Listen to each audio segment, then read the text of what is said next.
The Admiral thought he was in control until he tore her sleeve and saw the tattoo that wasn't meant to exist. Moments earlier, he had shouted, "You've crossed the line." He blamed her for a system failure.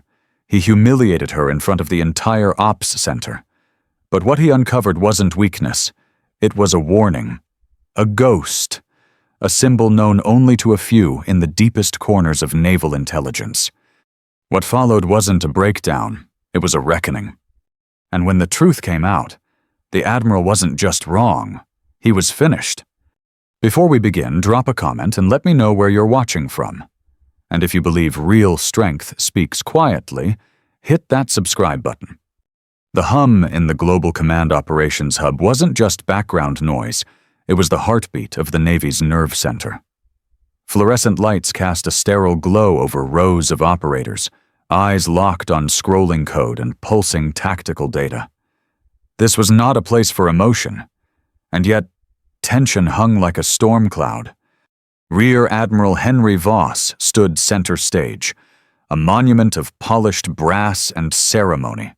His voice, usually reserved for congressional hearings and promotion ceremonies, now cracked with fury. His prized creation, the SentinelNet defense array, was collapsing under the weight of an invisible enemy. Red icons flooded the holographic war map, multiplying with parasitic grace. "We are blind, I want it back now," he barked, pacing like a man hunted. His glare finally landed on Commander Charlotte Wren, a petite woman standing motionless beside the C4I board. Her eyes were cool slate. She wasn't typing. She wasn't panicking. She was observing, like she could hear something no one else could. "You," he growled, jabbing a trembling finger. "You're the lead signals officer. This is on you. You said this system was unbreakable." Charlotte didn't blink. She simply replied, voice flat, "I filed the vulnerability report on October 2nd, sir. It was ignored." The air in the ops center turned colder as Admiral Voss stormed down from the command platform, each step echoing like a war drum on the steel floor. He wasn't just angry, he was unraveling. The data streams on every screen screamed chaos. His prized SentinelNet, the digital fortress he'd sold to every corner of the fleet, was crumbling. But he didn't blame the code. He blamed her. Theoretical probability. Was it, he spat, standing nose to nose with Commander Wren. "This is no theory. We've lost contact with Task Force Echo. They're ghosts now, because you couldn't give me a straight answer." Charlotte didn't flinch. Her voice was barely above a whisper, but it cut sharper than his rage. "The contingency plan was the quarantine. Admiral, protocol requires it." Voss exploded. "Protocol. I am the damn protocol in this room." His face flushed crimson. "You and your checklists. Your reports just covering your ass while real sailors bleed." The room fell deadly silent. He needed her to break.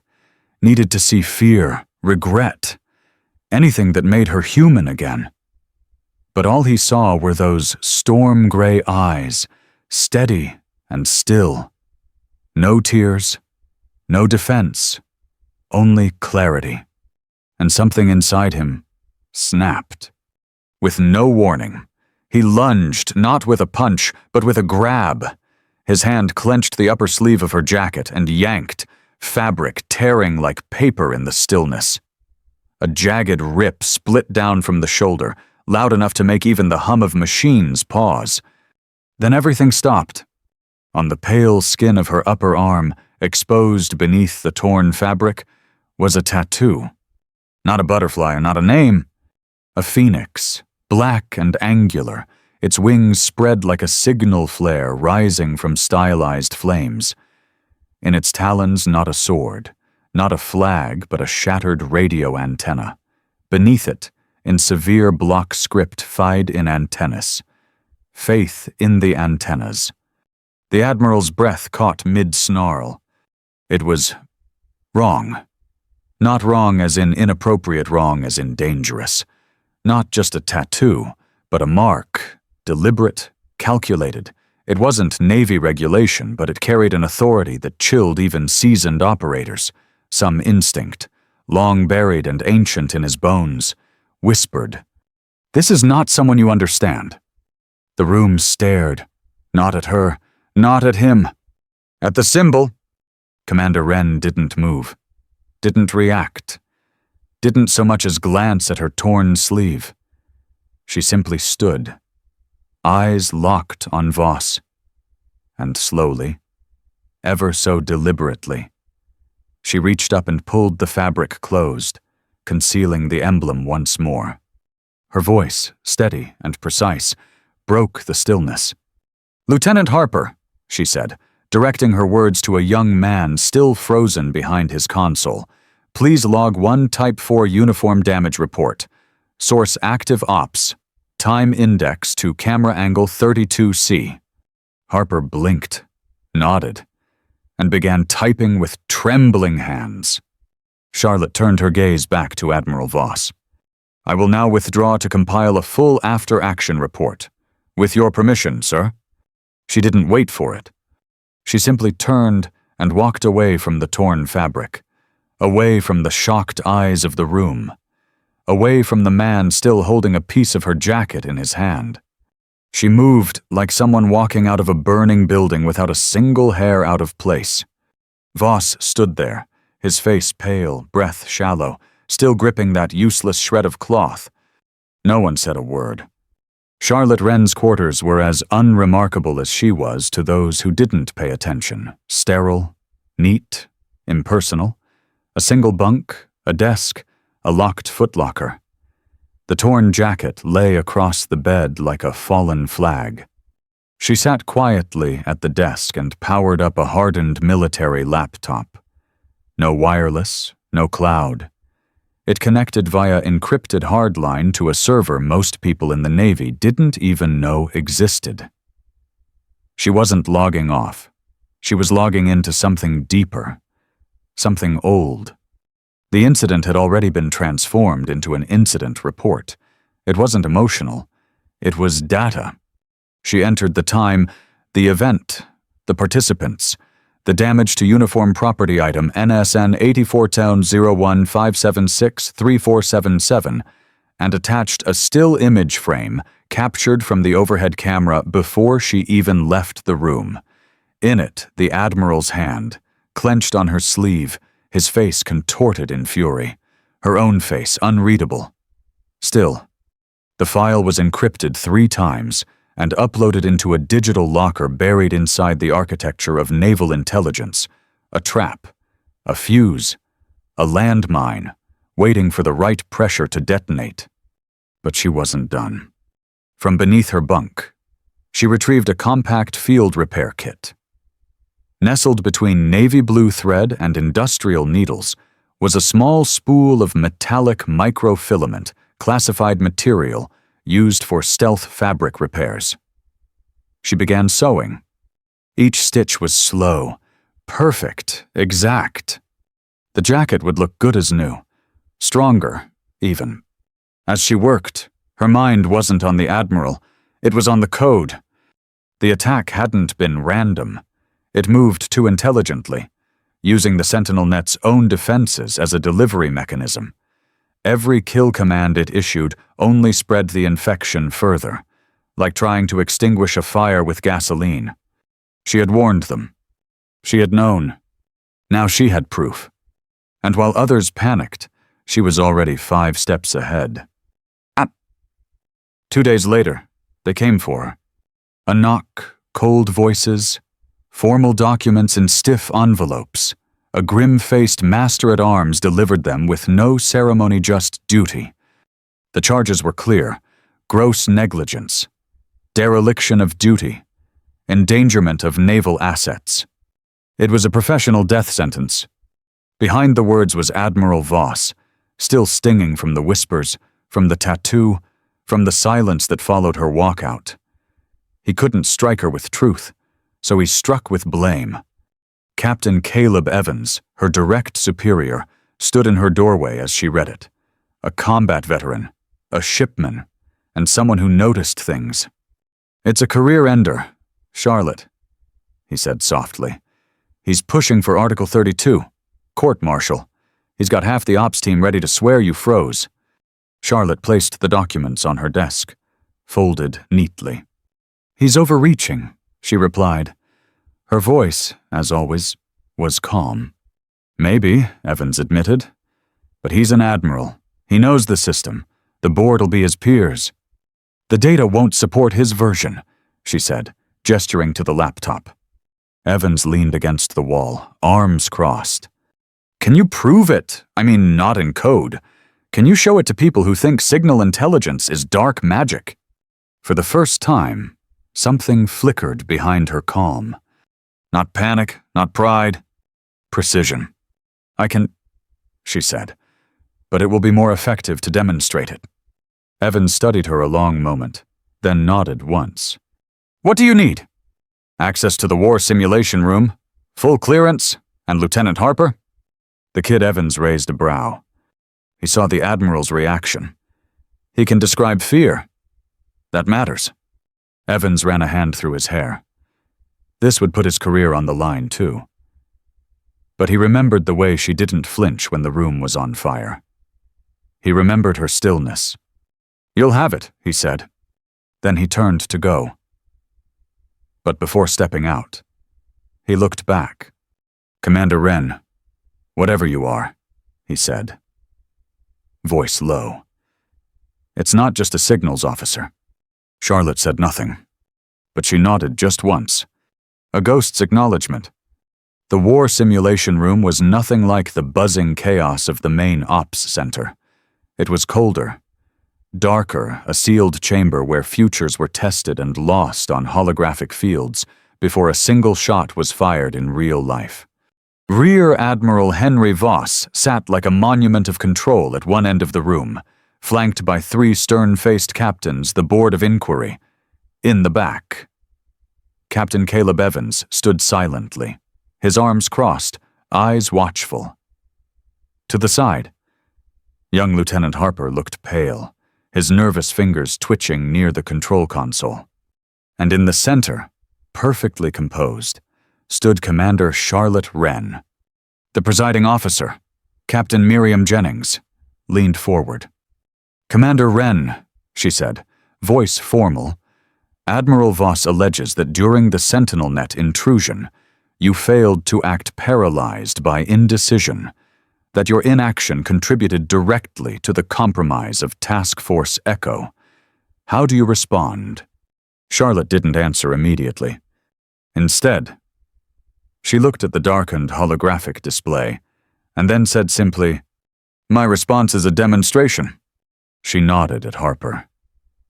The young lieutenant hesitated for a breath, then tapped in a command.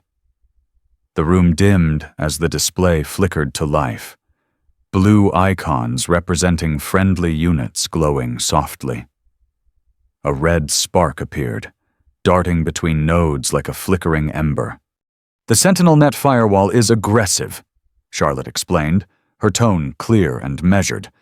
It identifies and destroys unknown code signatures within milliseconds. Watch closely.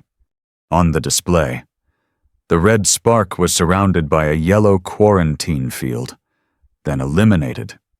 Voss gave a smug nod. System works. Charlotte didn't even look at him. No, Admiral. That's the deception. That red packet was meant to be destroyed. It was a sacrificial trigger. She turned back to Harper. Zoom in on the kill command. Show them the payload. Harper magnified the data. What should have been a clean string of code shimmered with something else. There. Charlotte pointed. A dormant sub-packet. The firewall itself became the distribution method. Every time it issued a kill command, it broadcast the virus to new nodes. Captain Jennings leaned in. So our defense mechanism was weaponized against us. Charlotte nodded. The virus didn't breach the walls. It tricked the walls into opening the gates. The polymorphic pattern used our own authentication protocol to shift signatures. It was chaos designed to look like order. A stunned silence. Admiral Voss broke it. This is a theory. Commander, A technical fantasy. You didn't act. Charlotte's eyes finally locked onto his. I didn't act, she said, because any standard response would have accelerated the cascade. The only way to stop the virus was to redefine the network itself. She stepped to the console. Her fingers moved, not typing, but orchestrating. A ghostly shimmer swept across the display, a second layer of data, translucent and shifting. I've introduced recursive latency into the system's clock sync. The virus operates by hopping frequencies in time with our network heartbeat. I've made that heartbeat. Lie? The red icons stuttered. They faltered. They're chasing a ghost, Charlotte said. They're looking for frequencies that no longer exist. Suddenly, the red swarm collapsed in on itself, out of sync, isolated, defenseless. Charlotte executed one final command. The virus was purged, the network restabilized. Blue icons returned to steady pulse. From start to finish, 9 seconds. No one spoke. Captain Jennings blinked hard. Commander, where did you learn to do that? Charlotte stood still again, hands folded behind her back. Different context, Captain, she said, but the principles are the same. The air in the room shifted. No longer hostile, no longer skeptical. Curious, humbled. Voss looked like a man slowly realizing he had stepped into deep water without knowing how to swim. His story, the incompetent officer. The failure was ashes now. Charlotte hadn't frozen. She had simply seen a different battlefield.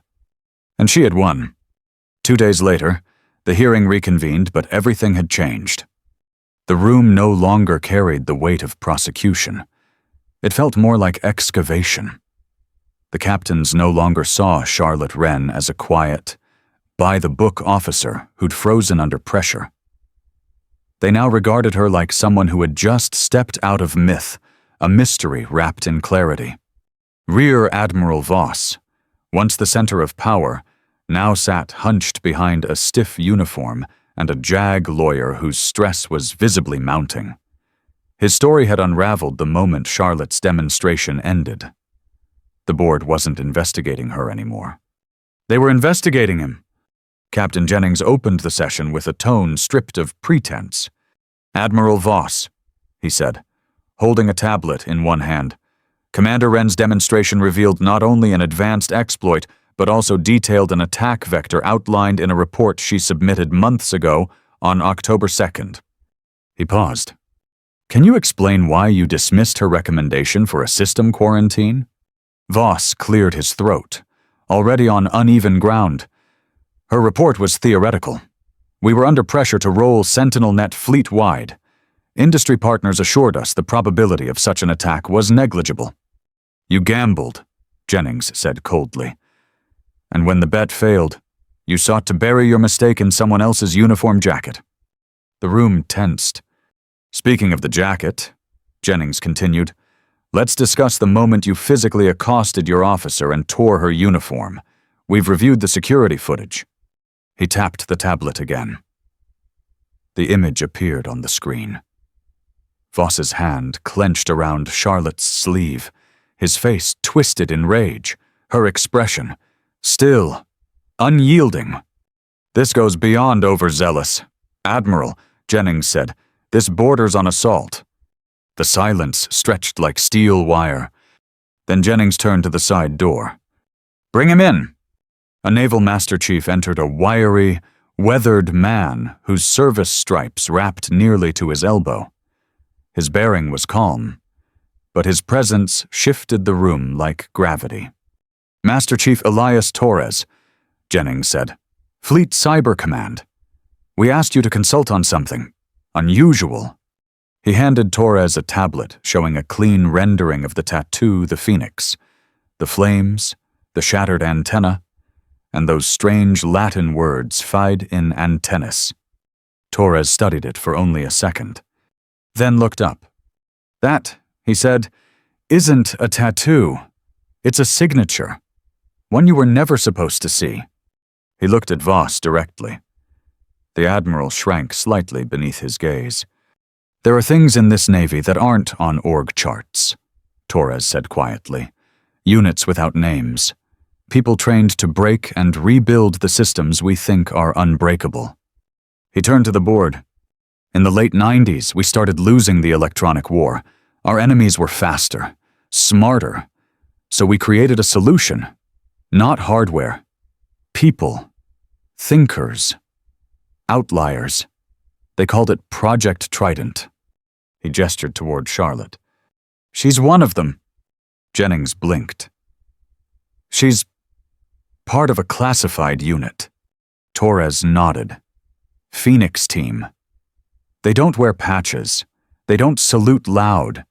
They walk into burning networks, find the flaw, and rebuild from ash.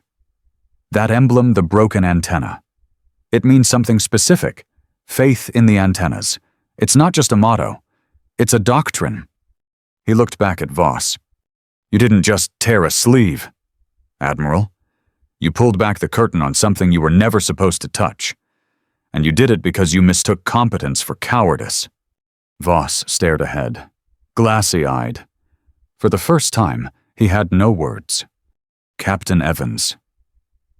Standing in the back. Exhaled slowly. The weight he'd been carrying for Charlotte since this began to lift, replaced by something else confirmation. He'd always suspected there was more to her than the perfect reports and quiet eyes. Now he knew. The room shifted again. Not with applause, not with noise, but with understanding. This wasn't about one officer's mistake. It was about how power had failed to listen, and how one woman's quiet brilliance had saved an entire fleet. The inquiry was no longer a trial. It was an awakening. 1 week later, under a gray sky and a sea calm as polished steel, the entire crew of the USS Fairwind stood assembled on the flight deck. Rows of uniforms stretched in silence. No music, no fanfare, just wind, salt, and the weight of something monumental. Commander Charlotte Wren stood alone at the front, her posture crisp, her face serene. She wasn't there to receive a medal. She wasn't there for praise. She was there for correction. At the podium, a 4-star Admiral Fleet Commander Alton Graves spoke with words that cut through the salt-heavy air like sonar. We speak often of honor, integrity, leadership. But today, we speak of something harder to define: accountability. The quiet kind. The kind that doesn't raise its voice, but still speaks volumes. He looked at Charlotte. You did not fail this institution, he said. The institution failed you. And yet, you stood. You held the line, not with noise, but with knowledge. His voice never wavered, but the power behind it stirred the entire deck. And because of that, we owe a debt. He gestured to an aide, from a velvet-lined case. They produced not a medal, but a new officer's jacket, deep navy blue. Every seam perfect. The replacement for what had been torn. Then, the silence thickened. Admiral Voss, Graves said without turning. You will do the honors. A ripple of tension rolled through the crew like a cold wave. Rear Admiral Henry Voss stepped forward. The man who had once filled every room with bluster now moved like a shadow of himself.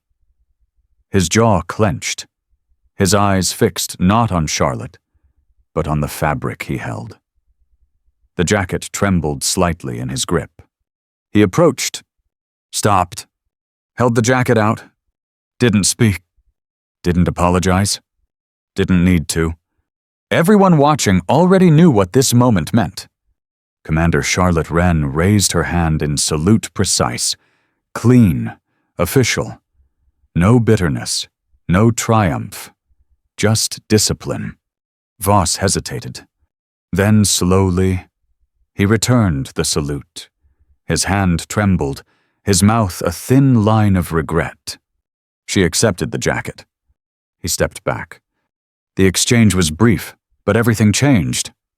Captain Evans, watching from the sideline with his officers, let out a long, quiet breath.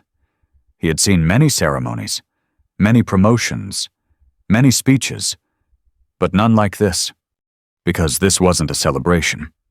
It was a reckoning. Back inside the operations center, Charlotte stood once more at her post. The walls hummed as before. The holographic displays showed a clean network, no threats, no red icons, just steady blue pathways and calm, rhythmic pulses. But something had shifted. People moved with more purpose. Voices were lower. Procedures were tighter, not because of fear, but because of respect. Lieutenant Harper approached, this time without the nervous shuffle of a junior officer. He stood straighter, more sure of himself. "Commander," he said, gently, "I just wanted to say I'm sorry you had to go through that. With the Admiral, with everything." Charlotte didn't turn from the screen. She simply said, "The system corrects itself. Lieutenant?" He hesitated, unsure if she was brushing it off, but then he understood. She wasn't dismissing the apology. She was teaching him. Personal insult was noise. Restoration was the signal. He nodded. A better officer than he had been a week ago. Charlotte continued to monitor the satellite handoffs, her mind already tracking anomalies on the next orbital pass. But somewhere, beneath the precision and stillness, something else stirred. Not vengeance, not pride, just the quiet satisfaction of knowing. She didn't break, she recalibrated. The sun dipped low on the horizon, casting long golden streaks across the metallic floor of the command center. The war was over, or at least, the one within these walls. Outside, the world spun as it always had. But inside the USS Fairwind, everything felt different. Commander Charlotte Wren stood exactly where she had during the storm, in front of the C4I console, eyes trained on the shifting data like a lighthouse keeper watching the sea. But now, no one mistook her silence for passivity. Silence, after all, had saved them all. Behind her, voices buzzed with a new frequency, measured, intentional. No more careless chatter. No more bravado-laced orders barked to fill dead air. Officers moved with respect, not just for protocol, but for something harder to name presence. She had become a fixture of reverence, not because she demanded it, but because she earned it. Every officer who had doubted her now watched her with the quiet awe reserved for those who had stared into the void and refused to blink. The ghost who never raised her voice, but changed the course of an entire fleet. 2 decks below, Admiral Voss sat alone in a decommissioned briefing room. His rank still adorned his collar, but his authority was a husk. The system hadn't removed him yet. Systems never moved that quickly, but it had already moved on without him.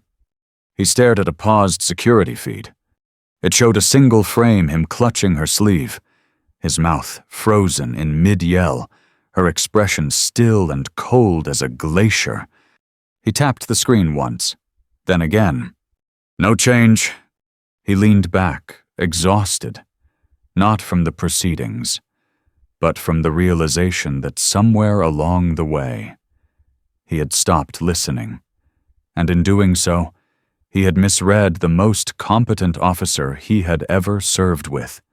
In her quarters, Charlotte removed the newly issued jacket and folded it neatly beside the one that had been torn, now repaired so well the seam was invisible. The old one, stronger now than before, reminded her of the network she'd saved, of the fleet, of herself. She powered on her encrypted terminal and typed a final log. Entry complete, correction achieved, no further anomalies detected. She didn't smile, but she did pause. Then she reached beneath her bed and retrieved a single item, a small, weathered patch wrapped in black cloth. The Phoenix, the shattered antenna. the mark of the quiet few who lived between the lines of the visible world. She ran her thumb across the stitching. They'd trained her not to seek recognition, not to wait for medals, not to crave gratitude, only to do the job, and then disappear. But this time, she hadn't disappeared. And maybe that was the point. Maybe the system needed to remember her. Not for her sake, but for its own survival. On the bridge, Lieutenant Harper turned to look at her as she entered. He straightened up, but she waved off the salute. "Status?" she asked, softly. "Network's clean, stable. Your algorithm's still running. It's holding everything together." Charlotte nodded, then stared out the viewing glass towards the open sea. For a moment, she said nothing. "Then good. Let's keep it that way." Harper hesitated. "Ma'am, are you staying?" A long beat. "Then, without turning," she answered. For now, it wasn't a yes. It wasn't a no. It was enough. And with that, she turned back to the data stream, her battlefield, her music, her peace. Outside, the sea stretched endlessly, unaware that deep within one warship, a storm had come and gone, and that the person who calmed it never needed to shout. She just needed to be heard. In a world where the loudest voice often wins the room, true strength still lies in quiet conviction. This story reminds us that power doesn't always come in dramatic outbursts or flashy charisma. Sometimes, it's found in the steady hands of someone stitching a torn uniform in silence, analyzing corrupted data, and seeing patterns where others see panic. Respect is not always given to those who shout loudest. It is reserved for those who act with integrity when no one is watching, and with resolve when the whole world is. Leadership isn't about being the first to speak. It's about knowing when to listen and having the courage to trust those who don't look like heroes, but act like them when it matters most. If this story touched you, subscribe and tap they so you don't miss what's next. Share it with someone quiet but powerful. You never know who needs this reminder today. Thanks for watching. See you in the next story.